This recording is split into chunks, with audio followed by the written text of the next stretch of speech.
Hi everybody, I'm Manucha. Welcome to my YouTube channel. I'm a crafty Jewish mother and I love sharing tutorials that can be adapted to different age groups. So with Pesach around the corner, I wanted to show you how to make a fun Seder plate. This is a decoupage Seder plate that can really be crafted different ways, and I'm going to share with you different, sort of twists and spins and things that you can variations on the craft as we go along, just as I have the ideas. Again, I haven't tried each of these methods, but this is based on past crafts that I know that these things would work. So let's get crafting. So to start, we're using a plastic tray. This is an acrylic tray that I picked up at the Dollar Tree. I believe when it was $1.25. I'm guessing these probably are up to $2 now, but who knows at this stage. I like that it's a little bit decorative, but you can really use any plastic or glass plate. I do recommend going with something that's a little bit bigger than a standard plate, a little bit more of a serving tray. It could be a small one, it could be a very large one. You want it to be clear and you want it to be rigid. And we are going to be adding little circles and decorating it so that it can function as a Seder plate. Now, I'm making this, I'm 36. Any adult or older kid can for sure make it exactly as I make it. And I'm going to offer pointers as we go along for making it for younger kids, because I did have this in mind as sort of a more younger kid craft. It definitely is doable, and I'm going to sort of, again, give you those pointers to simplify the project. I've crafted a lot with my kids, and I would like to show you how to do it, in a way that I know my 5-year-old or 9-year-old would be able to do it as well. So to start, we are going to want to cut out 6 circles that should fit nicely around the tray. So we are using fabric for this. This is a relatively stiff quilting fat quarter fabric. I actually bought it to make masks in 2020, so you're not going to be able to get the same one. You can either bust your fabric scrap pile with this. You can use cardstock, fun scrapbook papers. Actually, thinner materials do work well. Thicker materials will be easier to cut, especially as far as the fabric is concerned, because it's a little stiffer, it's easier to cut. And we're going to cut, these are 2.5-inch circles, but it'll depend on the size of your tray. I actually made my template using this hole punch that I got to make business cards, believe it or not. You can just trace like a glass or something, it's nice to have a stiff template to work with. And we're going to trace it. I'm using a white gel pen. Some kind of heat activated disappearing fabric marker can also work, but this will be fine because it will be on the back, and because it's white, it's not going to bleed in any serious way when we decoupage it. We trace that circle and use good fabric detail scissors. I'm just going to cut it out roughly so I could do it better on screen. Good sharp scissors will help minimize fraying. If it's not sharp enough, you're going to find that you get a little bit of a rougher edge. These scissors from Singer are my favorite. I've gone through a few fabric detail scissors, and these are the ones that I really like the best and that I kept as fabric scissors and didn't turn into paper scissors. Paper dulls your fabric scissors, for those of you who are unaware. So there we go. Good sharp fabric scissors got us a nice clean edge. Now we are using dishwasher safe Mod Podge. Even if we're not going to actually put this in the dishwasher, we want something that is nice and waterproof, because it may need to be at the very least wiped clean. And we're going to use Mod Podge underneath it as well as over it. I'm using this Mod Podge brush. Any not too absorbent flat brush is ideal. You don't need to use an actual Mod Podge brush. And I'm going to be spreading a very thin, even layer. I'm doing it on here. It's going to get a little messy on my hands. But I'm doing it on here just because I don't really want to get extra on the plate yet. And I'm going to go like that. So if you're working with younger kids, you can do the same thing. I'm just going to smooth it out like that. So that was the first one. If you're doing it with young kids, you could do the same thing, just, they're going to be messier about it. It's fine. And we're going to glue all of those circles in place. Now, you might want to place your circles first, just to get an idea of the distance and the placement, because once you've actually glued them on, you can't really move them. It will stick down pretty quickly, and you have to make sure to flatten it out. So mine are going to be pretty close together, especially if I've placed it on the inside of that circle, which may be too close, so I should have done this first. Yeah. Okay, so yes, definitely place it first. And we're going to do it closer to the edge. Sorry about that. I sort of left out a step there. And then we're going to follow the placement of the distance from the edge, you can see, and get a general idea of how far apart they should be.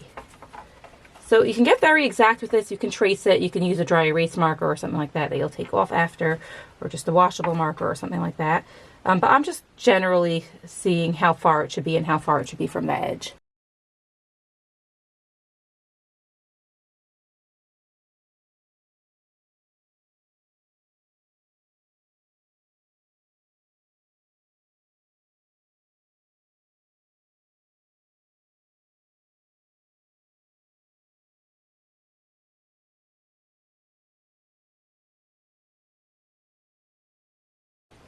So as you can see, we did run out of space a little bit, so we are going to shift them all over a bit. I'm meaning to reapply some of the Mod Podge. I think, put them a little too close to the inside.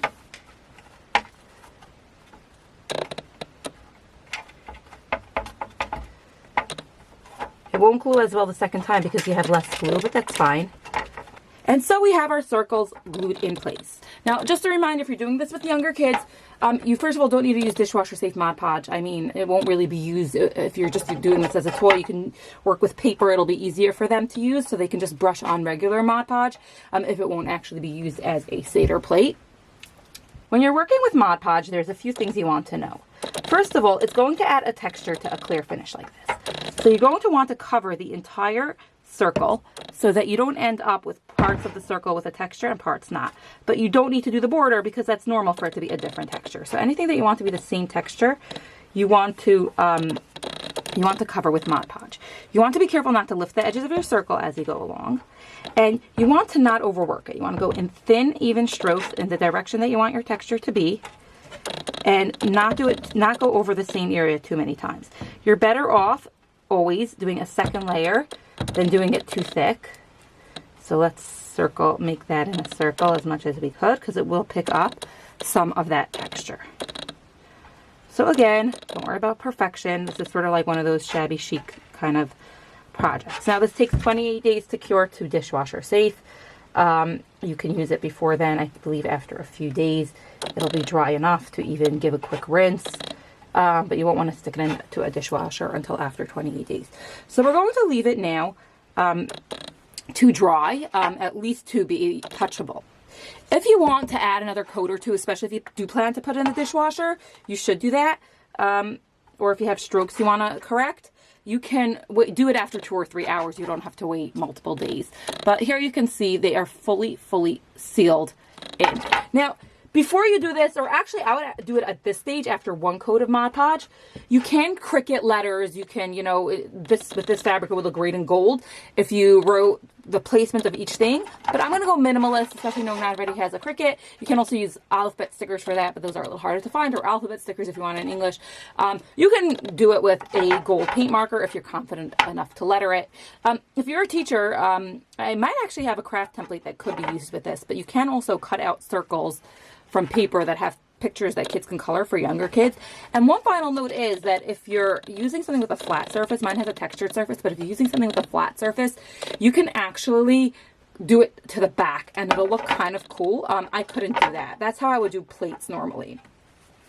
Now, at this point, if I had another one of these trays, I would make a matching matzah cover just by covering this area. A matching matzah plate. I have a matzah cover tutorial on my blog, so definitely check that out. But I would make a matching matzah plate, but I don't have another one of these plates. I picked it up last year and I only picked up one. So now we're going to wait for it to dry and then we'll go on to the next step. So we flipped our project over. It actually isn't completely dry, but because I have this rim, I could get away with that. You probably are better off letting it dry, but I just want to record this for you. And we're taking a clean white paint, and you can really do any, and we're going to coat the back with it. Now, this you are definitely going to need more than 1 coat. Especially if you want a nice even layer. It, just so you know, it can chip. It is a non-porous surface and we are using a regular paint on it. There are definitely things you could do if you want something a little more durable. First of all, you can spray paint it. Use more of like a chalk paint that's sort of a paint and primer in one. You can prime it first. You can sand it first. We're going simple. And again, for younger kids, you may want to skip this step. And you can see we're going in clean, confident, thin but even-ish motions, following the natural shape of the plate so that it looks nice. And we're going to let that dry to the touch. Probably 10-15 minutes will be good enough because it is a thin layer of craft acrylic. And we're going to do another coat. And you can see that once again, I'm leaving the border alone. I like the border as is. I did by mistake touch the other side. That's why you should always let things dry. And you can see here what it looks like with one coat. I'm not sure you can really fully see. It looks pretty bad. And we definitely do need to do another coat. I do think 2 coats will do the trick. And just so you know, the paint on my palette will stay usable in 10 minutes. So it doesn't really matter. That's very thin, so it'll dry, but this will stay usable. All right, so we've given it 10 minutes, and now we're going to do another coat. This one can be a bit thicker, but not too thick. This one is going to need a little bit more time to dry if we need a third coat. You can see it's still pretty streaky, but on the other side, it's going to look much better. That's one of the reasons to paint the back. The back also gets a little bit less abuse, other than like if we were to paint the legs, that would get a lot of abuse and chipping. But the strokes will show less on the other side. And again, if you're doing this with young kids, let them go crazy. You should use a decent quality acrylic paint because washable paints will barely show. You don't really have to do this at all. And if you're using a smooth plate, you can also decoupage paper behind it on the back or another piece of fabric. If you do some on the front and some on the back, you'll get this sort of like multi-layered look. But if you're doing with younger kids, you can let them go crazy with different colors. Let them, input their own art into it, and don't worry if it looks great, if it doesn't look so great. They're not going to do 2 even, neat layers. They're going to glob on piles of paint, give them glitter glue, let them go crazy. It's still pretty streaky, but not totally. And we're going to flip it over, and you can see it looks really good on that side. So we're going to let that dry overnight. And if you're really a perfectionist, you definitely can give it another coat, especially after it dries. We're going to see how it looks after it dries. I might want another one in the center. I still see a little bit of streakiness, especially since there's no circles blocking. I'll actually add a drop more paint now. You see, sometimes adding more paint doesn't necessarily help. You want another layer, adding more paint to that layer because you're just creating deeper brush strokes. So we're going to let that dry overnight and then decide if we want another layer of paint. All right, so now here we have our final Seder plate. It is already wipeable. It is the next day. I did do 2 layers of Mod Podge in the front and the end. These are totally secure. Here's the paint in the back. I did 3 layers in the end. And again, if it's young kids, don't worry about it being translucent. If you do a translucent background, like a paint that's not going to be opaque like this, you can rather do solid colors maybe over here so that it'll look a little bit better. But otherwise, really the point is for kids to have fun crafting. And, and it's a semi-functional plate. I did bring this just to show you how I would probably use it, is to get a rigid plastic bowl or cup. This one's a little bit on the big side. It wouldn't fit on this particular platter, but I just did want to show you in theory how this could be used. So that's how you would use it. Now, just to run over some variations that could be done with younger kids. If you're using a smooth back plate, you can decoupage the back. You can decoupage everything onto the back. You can decoupage just the backing, a piece of paper instead of painting. And you can, decoupage these to the front. If you're making this with younger kids and you don't want to be a functional Seder plate, you can actually just put drawings of the different foods over here instead, or even newspaper clippings, magazine clippings of the different things that you put on the Seder plate, an egg, a piece of parsley or potato, and stuff like that. If you are making it with younger kids, you can actually measure the bottom of like a slightly wider, shorter glass, like a 2 to 5 ounce glass. Use that for your base and then glue the glasses on top so you sort of have, the rigid plastic is kind of what you're looking for, and glue it on top so that kids can, have the fun design that they made but have like a functional thing that they can put things into. Or you can just do it like this. So as you can see, I chose a little bit of a more modern look because I have this craziness that even when I make like something that's supposed to be a kid's craft like this, I like for it to be aesthetic, and look nice. It's the artist in me. And so I use this marble fabric and white paint on the back. But of course, you would encourage kids to choose fun colors. This is a 2.5-inch circle. You can go much quicker by punching 2.5-inch holes for young kids, or by cutting it on a Cricut if you are the proud owner of one. And those are just some different ways that you can make this. Anyway, I hope you enjoyed this video. If you like fun Jewish crafts for the entire family, for every age group, for classrooms, things that sort of surround the Jewish year, definitely hit the subscribe button, follow along for more like this, comment if you have any questions, and as always, you can give me feedback and let me know what type of thing you'd like to see next.